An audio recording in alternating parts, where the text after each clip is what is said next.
నిజమైన దేవుని తెలుసుకోలేని మీరు అందులు, మేము కాదు. ఏంటన్నా వీళ్ళు బ్రహ్మాంని క్రీస్తు నమ్ముతారా? వీళ్ళు నమ్మడం కాదు, బ్రహ్మామే నమ్మించాడు.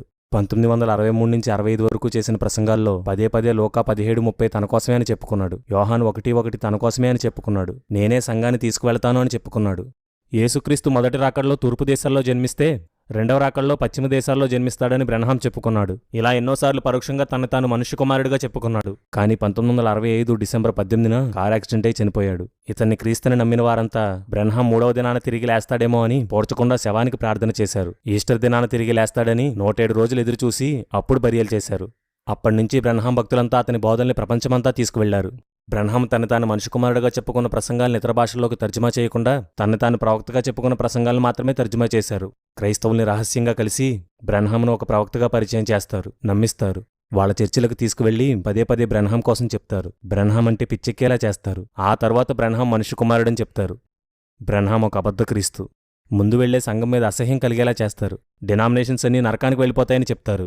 బంధువుల నుండి కుటుంబాల నుండి వేరు చేస్తారు. చివరికి క్రీస్తు నుండి వేరు చేసి బ్రహ్మమైట్లుగా మారుస్తారు. ఇప్పటికే 6 కోట్ల మంది క్రైస్తవుల్ని దారి తప్పించేశారు. వీరు బైబిల్ని వదిలేసి బ్రహ్మాం పుస్తకాలనే చదువుతారు, బ్రహ్మాం పుస్తకాలనే ప్రసంగిస్తారు, బ్రహ్మాం పుస్తకాలనే పంచుతారు. వీరంతా అన్యజనులకు సువార్త ప్రకటించడం మానేసి క్రైస్తవుల్ని బ్రహ్మమైట్లుగా మార్చే పనిలోనే ఉంటారు. మరియు అబద్ధ ప్రవక్తలు ప్రజల్లో ఉండిరి. అటువలనే మీలోనూ అబద్ధ బోధకులుండిరి. వీరు తమను కొనిన ప్రభువును విసర్జించుచు తమకు తామే నాశనమును కలగజేసుకుని నాశనకరమగు భిన్నాభిప్రాయాల్ని రహస్యంగా బోధించుదురు. ఇది బ్రహ్మమైట్స్ కోసమే.